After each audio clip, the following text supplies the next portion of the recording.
What is up, nerd and nerdettes of the interwebs? It's your boy Brady here. And you're the boy Adam. And we are bringing you another new segment here today, and we're calling it Best of the Best. What we do is we take the top 16 or 32, 64, however many we feel are qualified for it, and we put them into tournament brackets, and we debate and decide which is the best of the best. That's why it's named Best of the Best. I've said Best of the Best one too many times already. So let's continue. Our first tournament is going to decide what is the best MCU movie that is currently out. This is from Iron Man to Thor Ragnarok, because we are recording this on starting November 15th. So Thor Ragnarok has just come out, and Black Panther is yet to come out. Therefore, it will obviously not be making the list. And we have also left out Incredible Hulk because it is the only MCU movie that I have not seen. And Adam tells me that's not very good anyways, so we've decided to leave that one off the list. It doesn't really count as a true MCU movie, considering there was nothing really that affected the MCU so much. It was so bad that they even took out the post-credit scene that involved Tony Stark. Alright then. Guess that's why we left it out.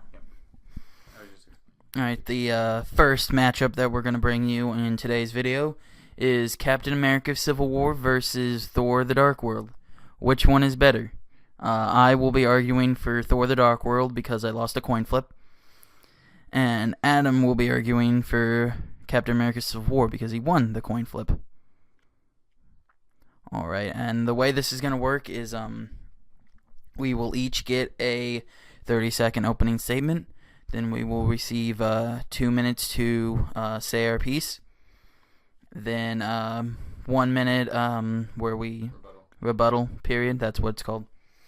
And then 30-second closing statement. Right, there should be a countdown on your screens if you were watching this on YouTube. And I don't know if we upload this anywhere else, so it should be on YouTube. And your 30-second opening statement begins now. All right. Thor the Dark World is not a perfect movie by any stretch of the imagination. No MCU movie, I think, has ever been perfect, nor will be perfect, most likely. But, in fact, many would say that it's one of the lesser good movies in the MCU.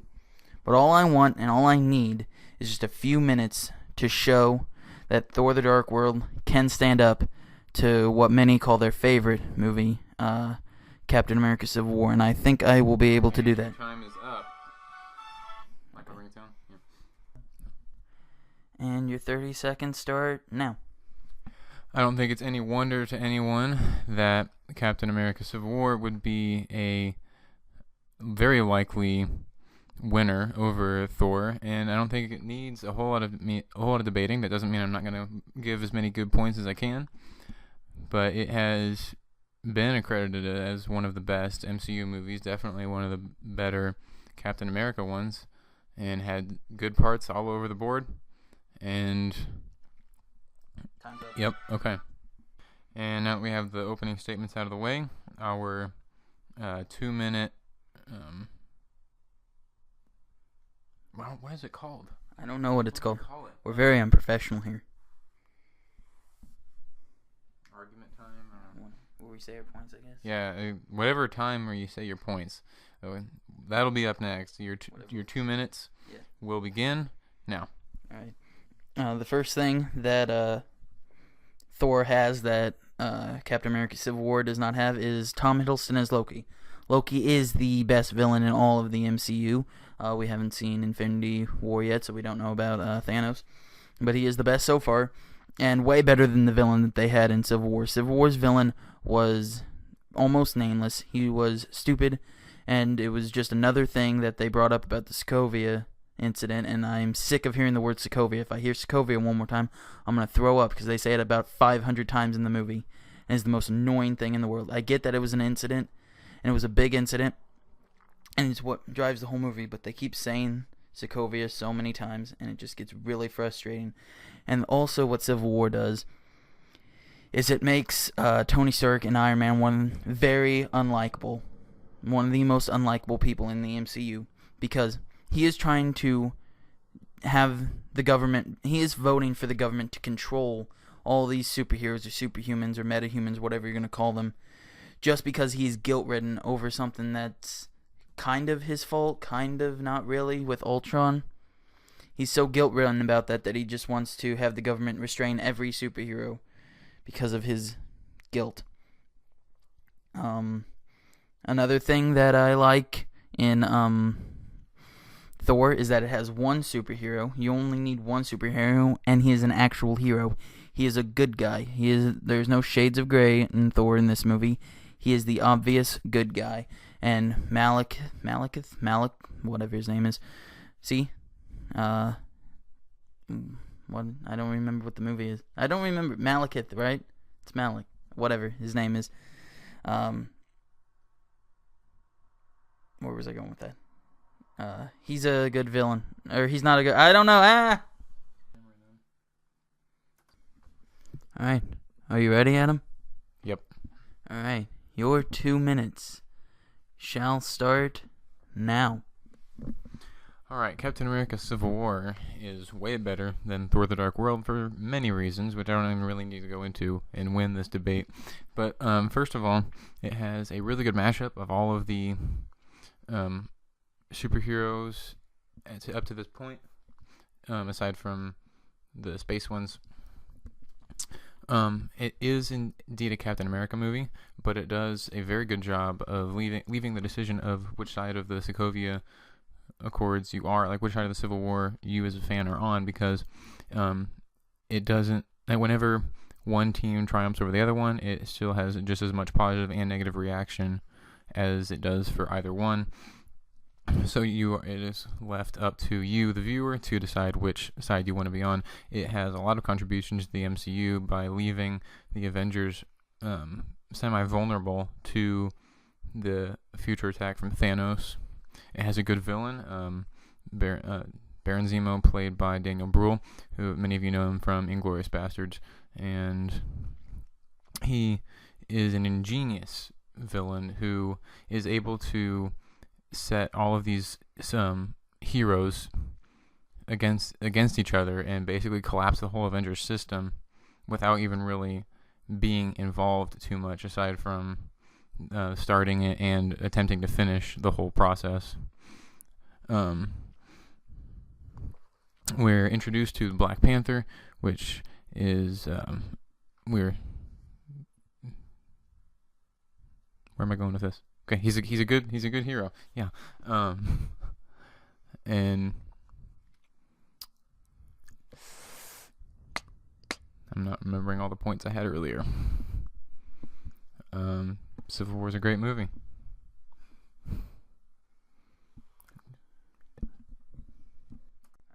And now we'll be moving on to the 1 minute rebuttal time.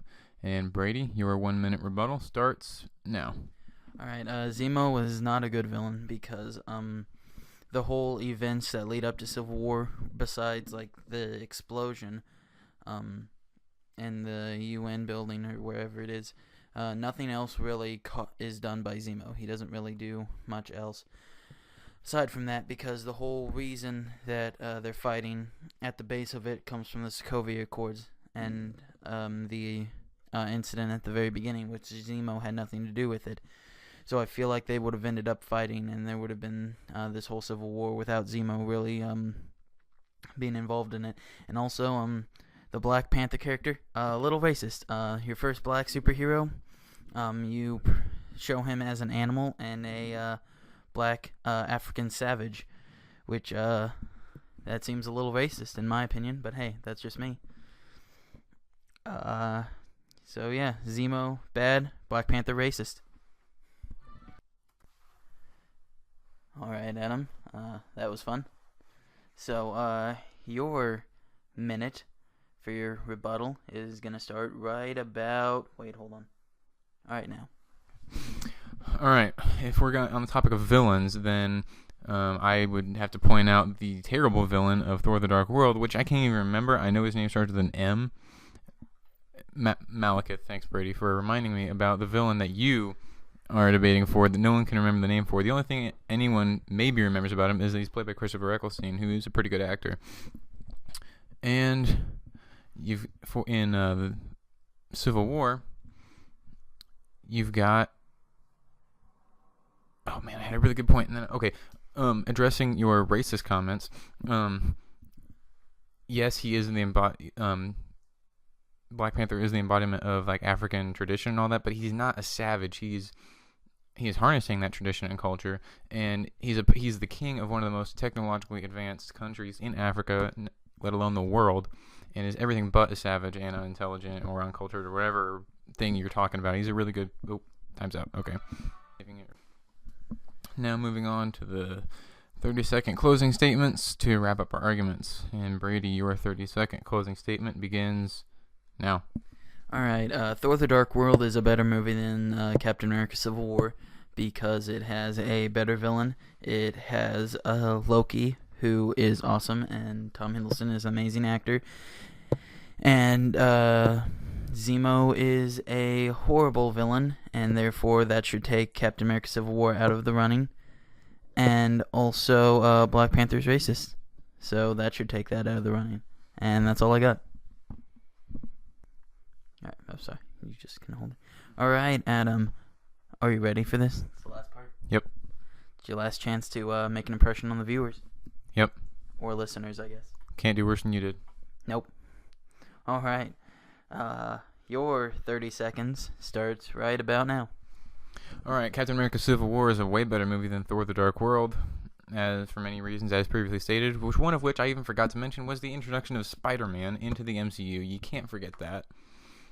You don't have any sort of racism within it. You have good villains, you have good storylines, you have good acting, and you have good contribution to the MCU, setting up for future events within the movies, and it's just a better movie overall. Alright, thank you for that, Adam. And I just want to say, we lost like part of the audio. We had recorded this like a few weeks ago, and then we lost the audio, so we had to re-record it. So everything that you heard from Adam, like saying his points onward, we had just recorded today, which should be yesterday probably. I'm going to try and get this up by Thursday. So, yeah, I don't think Black Panther was a racist character. I just want to point that out there, make sure that's clear. It was something I saw in a video, and it was the only argument I could think of. So, just want to make that clear. I'm not a racist. I don't think Black Panther's a racist. Yeah, Adam, tell them about where they can find us. All right. Well, I was going to say they can find us in my bedroom where we're recording, but then that's going to sound really weird. Are you really? Yeah. Okay. Well, you can find us in my bedroom, which is where we're recording all this, because we can't afford a studio or of any sort. But if you want to get updates from us, then you can follow us on Facebook and Twitter. Also, be sure to like and comment on this video and subscribe to our channel. Is there something you'd like to say, Brady? Yes. Follow me on Twitter at Mr. Brady Jones. Now people know your name. They know your full name. They know your last name. Now they can come and track you down and kill you. Well, actually, they probably won't kill you, but just like beat you up for making racist comments about Black Panther and for defending the Dark World. Probably. Yep. Okay. Well, with all that aside, you can be sure. You lost it. I did. I lost the game too. Yep, I lost the game. Keep that in there because people can. Yeah. All right. Well, all that being said, be sure to recommend this show to your family and your friends and even your enemies. And until next time, it's your boy Brady. And you're the boy Adam. Adios. Amigos.